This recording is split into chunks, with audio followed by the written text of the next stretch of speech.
I hope everyone is having a wonderful day. I thought I'd go live today, and because I haven't gone live in a long time. Hopefully, this video I'm doing it right. I decided that I would talk about the healing energy that is needed to hand the healing energy to help uncreative stress that ends up manifesting in anxiety. And I know that so many people out there are having challenges with what is manifested from the pandemic. And so I wanted to see if I could give a few tools that might help. And if I could get you to put in the comments where you are listening from. I would love to check in with you and see who is out there.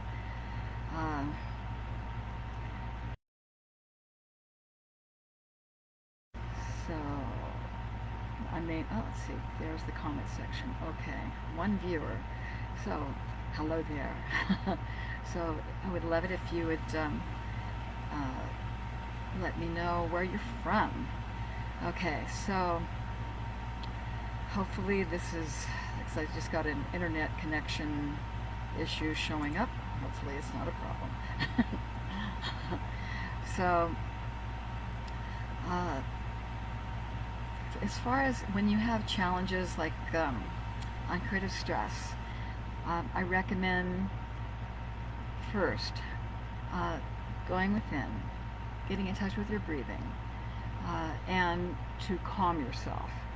Like, just take a deep breath and hold it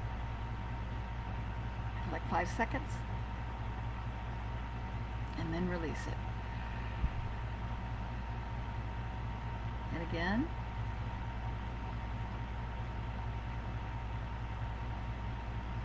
And release it.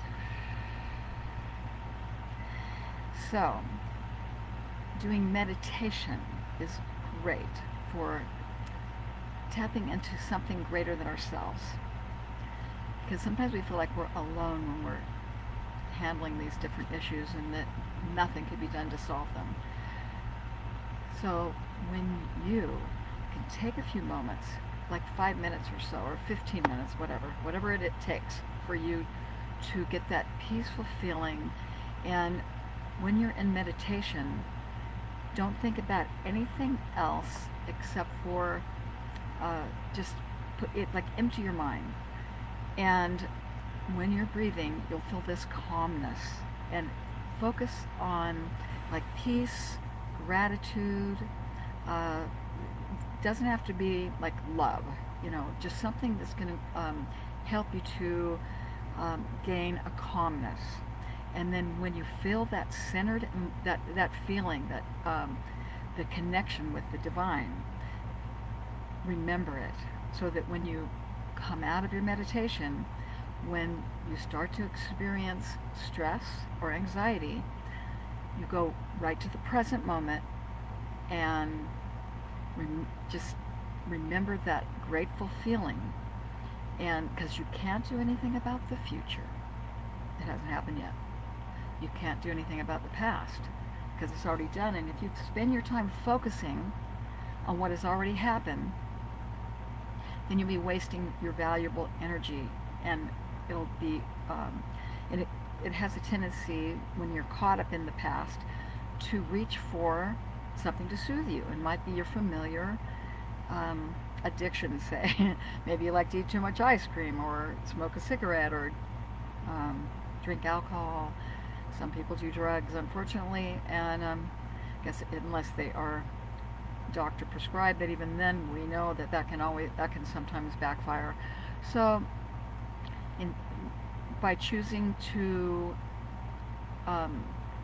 get into the present moment and get centered, we bring ourselves back to what we can do right here and right now. And when you are, when you get centered in that emotion of gratitude and that calmness that you are not alone, that can help push you, your energy push you toward and carry you toward accomplishing your goals and your dreams, which can give you more self-confidence, which can build your self-esteem and lift you up instead of drag you down.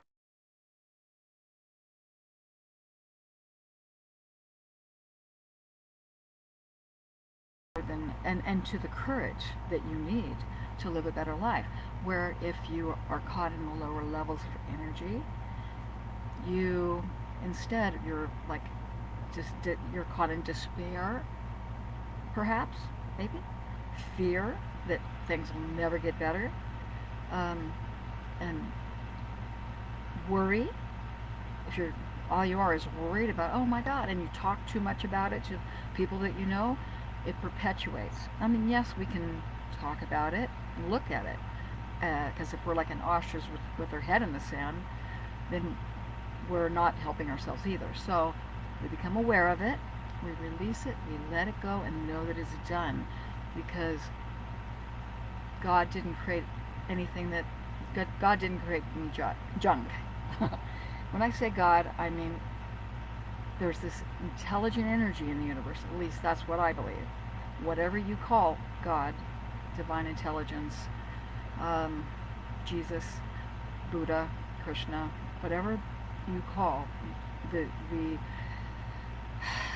your higher power, that divine intelligence is with you, and will, if you are living your life in integrity, doing those things that are helpful rather than harmful, doing those things that will lift up rather than bring down others, doing those things that are of service, then it builds your energy up, rather than, because you're having faith, you're trusting, you're believing, you're knowing that there is a power for good that will carry you and push you to achieve that which is meant for your highest good, and to release all expectations, because what we think might be for our best might not necessarily be for our best, but we can head in that direction, because that is, we train ourselves, we form habits, we head in those directions, but we also don't stress about it, because if you stress too much about it, then you step into the uncreative stress of anxiety.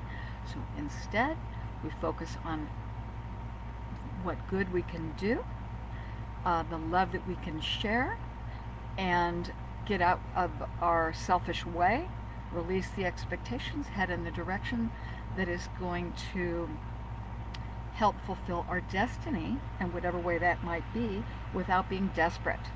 Because if you're desperate, then you won't achieve grace, because that is heaven on earth. You manifest grace when you let go, let God, and allow divine intelligence, the higher power, to carry you. Just like in that poem, The Footprints, where that individual, if you've never heard the story, I don't have it in front of me, but he was angry, or she was angry, whoever it was upset with God, because they believed that they were doing it all by themselves, because they only saw one set of footprints in the sand, where when divine intelligence communicated with this individual, it affirmed, let that individual know that God, that she was carrying God all the time, and that he was never alone. So anyway, that's the way I see it. I see that we are not alone, that energy never dies, because God is all there is. If God is all there is, then there is no devil, because there can be no power greater than God. But there is lower levels of energy, higher levels of energy. We step into the higher levels by having courage to live in integrity, to live an authentic life. If we are stuck in the lower levels, we are in our pity party. We are focusing on negativity. We are focused on blaming, rather than taking responsibility for our lives to live our best life now. So I hope this message has helped you. And I don't know if my name is Debbie Chuddick. I also go by the name of Lily Rose. I am an author of my new book, The Spiritual Path, How to Create Heaven on Earth. If this tool helps you in any way, hopefully you can see the book. And you can go to my website at lilyroseholistic.healing.com, and you can subscribe to my email, and you will get the first chapter of my book for free. And I also do spiritual mind coaching. If that interests you, you can go to Instagram at Lily Rose Holistic Healing, and there's a link in my bio, or you can go to my Facebook page here, and there'll be a link in my bio, or yes, description, and also I'll put it in the comments. And let's see. Okay. So, many blessings to all. I hope you continue to have a wonderful Saturday, and I hope this message has helped you in some way. And hopefully I was clear, because as I said, I haven't been on Facebook for a while, haven't been speaking spontaneously like this, and it's kind of fun when the hang of it. Anyway, have a beautiful day. I love you, each and every one, and see you later. Hopefully I can find, oh, there we go, end video button. Okay, bye-bye.